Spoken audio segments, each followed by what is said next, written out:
Another episode of Otaku Don. I am the host with the most, aka Sleepy Melbourne, in the building. Just Charles is here. What up, what up, what up? And we are here talking about One Piece chapter 1173, A Generation of Warriors. Yes. And so it starts off with a stupid cover story, so I'm going to skip that because you guys know how I feel about cover stories. And we get into the real action where we see these dummy reversed giants Rampage. with Dory and Broggy talking about kill Ja Rule. And then we have But Ja Rule's Harden. already gone, No, he's not. isn't he? No, he's standing across from them with the sword in his head. Killed Ja Rule. Yeah, that's what they want to kill. Oh, no, Monica. Terrible. He did. And so Zoro asks Harden if he can basically jump, if he can cut them all up, all the giants. And at first they're a little hesitant to give him the go ahead. Stanson and Harden are like, we're not super sure. We would like to defeat him without doing too much damage. But then two of the dummy reverse giants start making fun of Harden and talking about, hey Harden, did you complete your dream of making all the giants so one nation and uniting all of us? You'll never do it. And so as soon as they do that, they're like, go for it, Noah. It's just like, Yeah, because you know what? Fuck you guys. apparently you're not it's just like, we would prefer not, says mean things, cut him. Yep. And so then we get secret technique, three sword style, crossing of the six paths, and we see lots of arms and weapons just Destroyed. all cut up and falling away. And that's when we have a good Dory and Broggy clash. They swing at Zoro, who uses his two sword skill to hit the air and dodge out the way. They slash each other. Zoro is surprised that they actually didn't stop themselves. They're just like, oh wow, you guys really attacked each other. Like, okay, guess this is gonna be a little easier than I thought. And then we get a scene change to my favorite part of this chapter, which is Brooke. How do you feel about this? I love it. point? I love it. Because this plot point is very contentious, overall. Because a lot of people view her as a possibility of another damsel in distress that needs to be rescued. I'm not of that opinion, because everything that I've seen demonstrates that you don't get these tattoos without a certain degree of buy-in. I agree with that. And so I don't know, and I honestly don't care if she's a damsel in distress or not. If she is a damsel in distress, that's completely fine, because that's par for the course with Oda.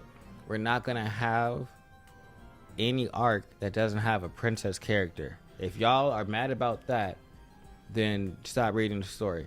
But every single arc has had a princess character. Not every arc. Which one? Wano didn't have a princess. Yes, it did. Who?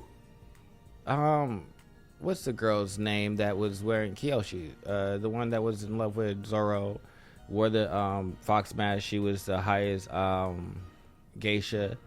Yeah, that was the. I didn't really count that as a dance. Yeah. I didn't count that as being the primary, like with Vivi or Sierra Hoshi. Well, the entire thing wasn't saving Sierra Hoshi. No, There's it's never been the saving them was never the primary thing. It's freeing their nation. They're the princes of that nation, and they're always on the Straw Hat side at some point. Some of them don't seem like it in the beginning, and then we fix the situation and they're happy.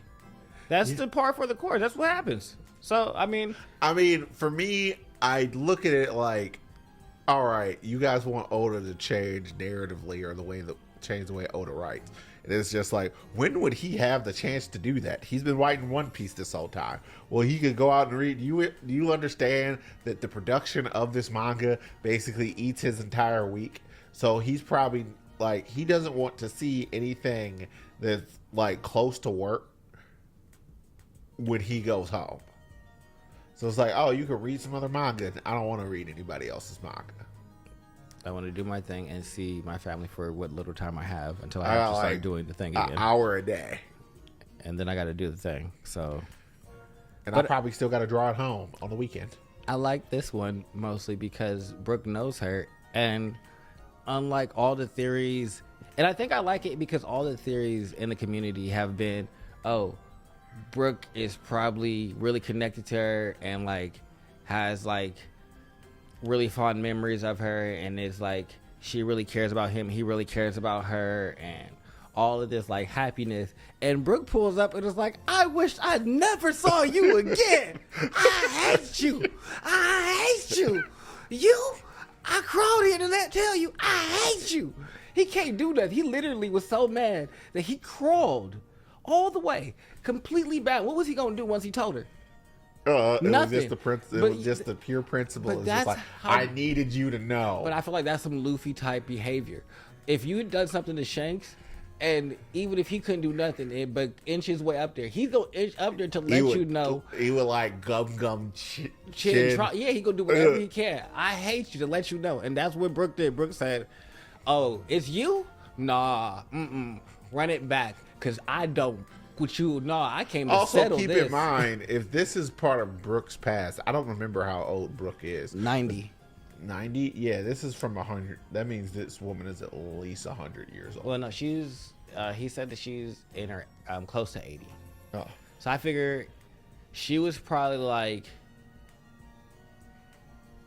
6 when, All this stuff. and if he's 90 now and she was like 76 at this point, because that's close to 80, he was probably like 14, 15 when he was a knight in that kingdom and saw her kill the man that basically did like Shanks did for Luffy. And it's like, nah, it's up for you for life, for real.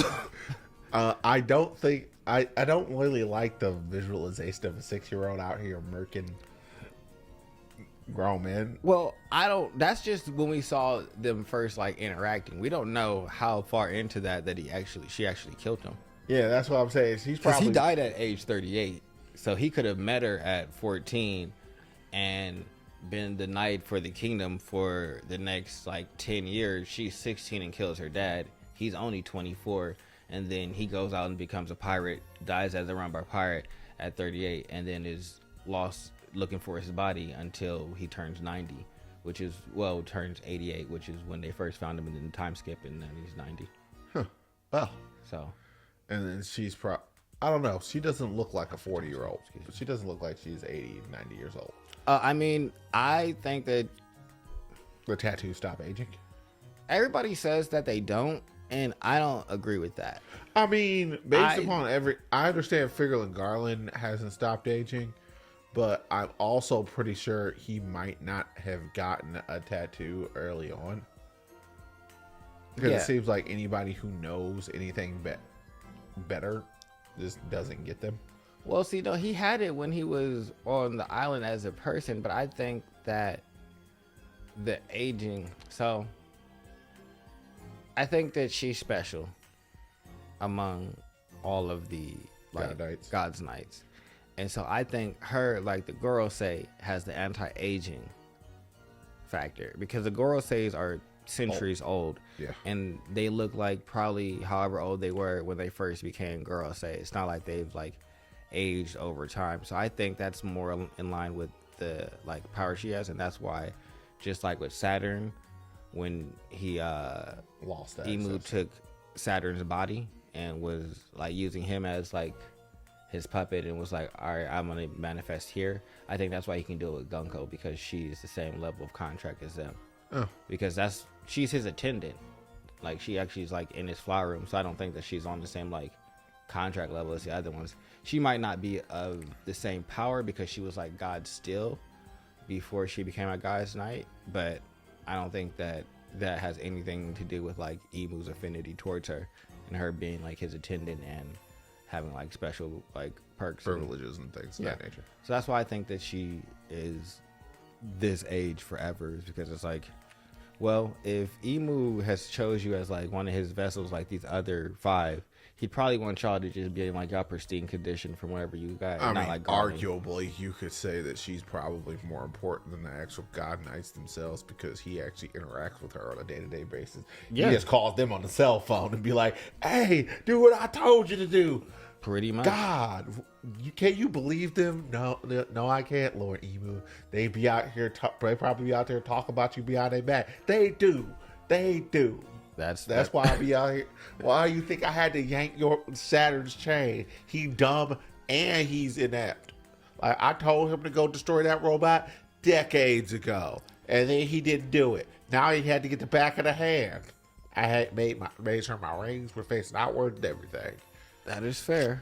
But we get to see our first clash between Emu and the Straw Hat after a little conversation and memory shenanigans with Emu and Gunko kind of regaining some of her memories and recognizing Brook and freeing him from the arrows along with some of the other Straw Hats. And I don't think that she meant to free them, honestly. Shut thy mouth. What it looks like to me is she didn't try to free them, but since she gained control of her body, she wasn't trying to use her power, and it started to go out of whack because the arrow that's directing the kids, it gets all squiggly too. So I don't think she was really just trying to free anybody. I think that her powers just went out of whack as she was like regaining control from Emu, and there was a temporary when you lapse. have one person doing something and you hand it over, there's like a stoppage. Yeah, Like a lack of intent.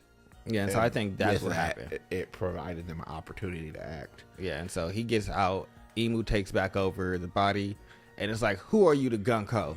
And they clash, and that's the first time Emu and the Straw Hat have had a clash. Shout out to With Brook.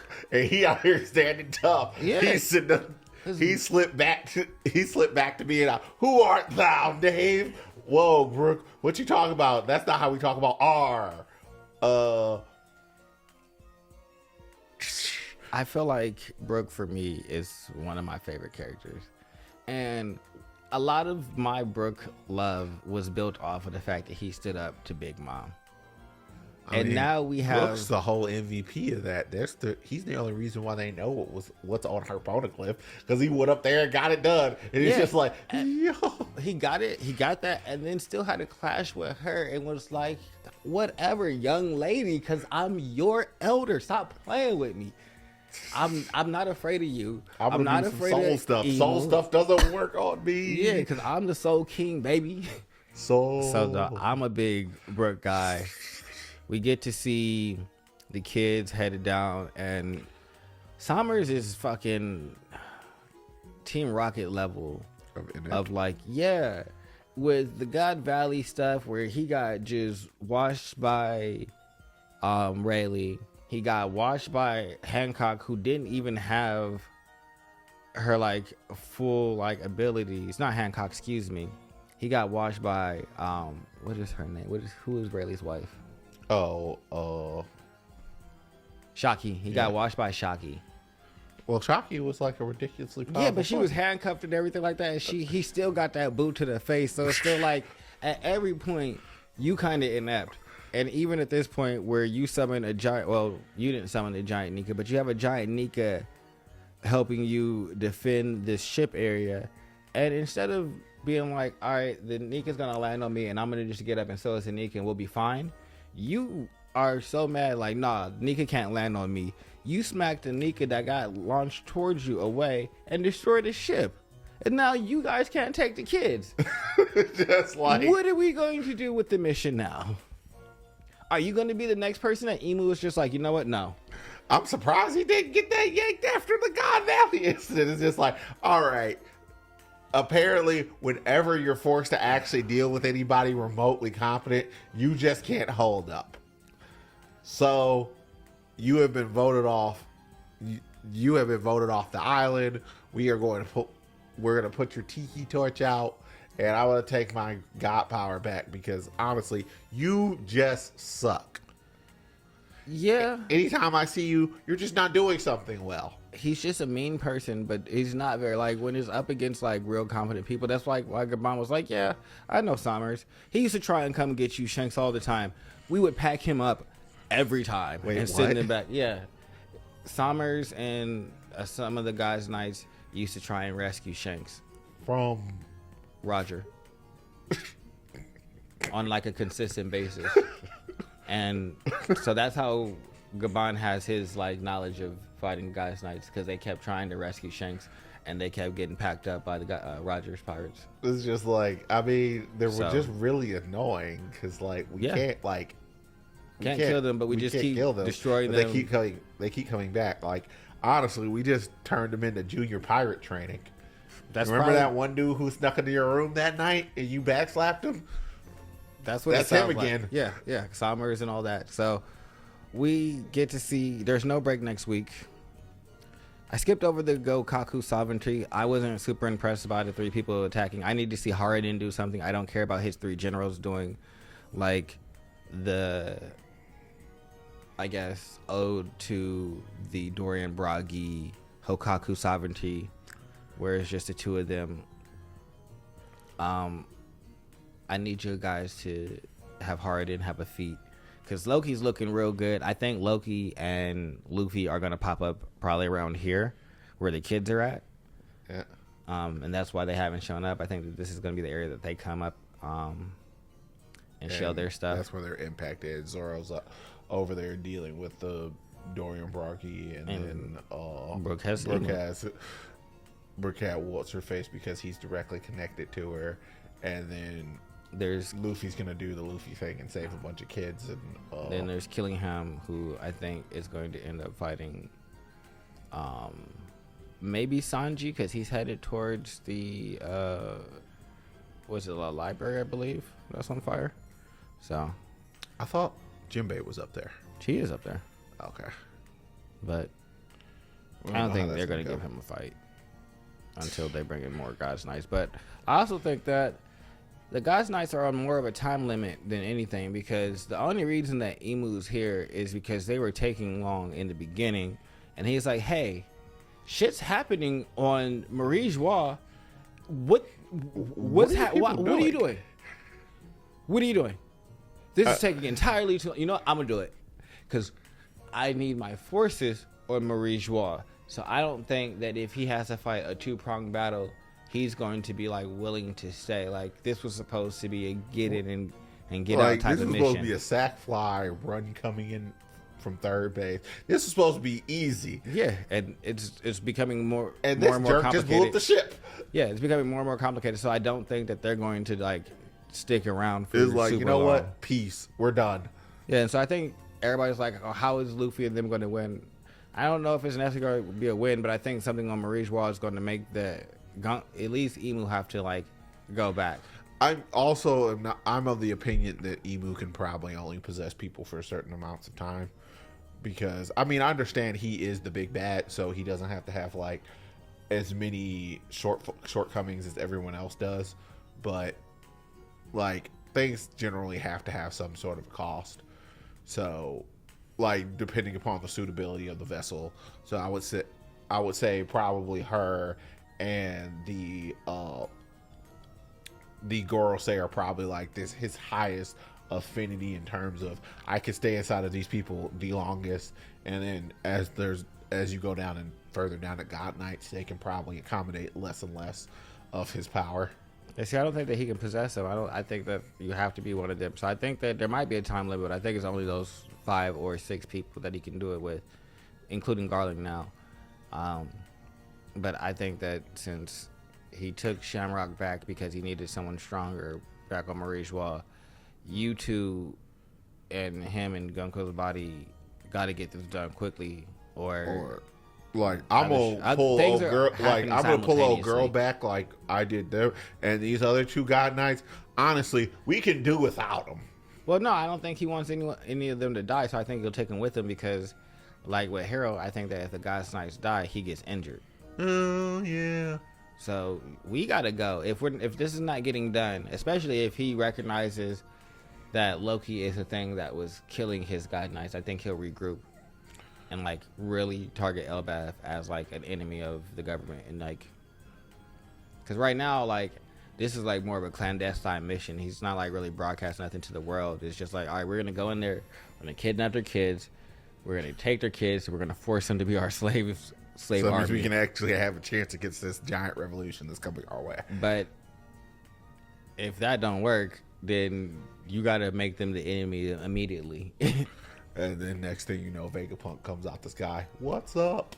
I mean, I think Vegapunk's part of the story is probably done until like in ending portions where it might be like some explanation, and they'll finally like have his body back together, and you'll get like him giving like some loose end explanations. But I think he'll probably pop up as the Revolutionary Army with Kuma and all that other stuff.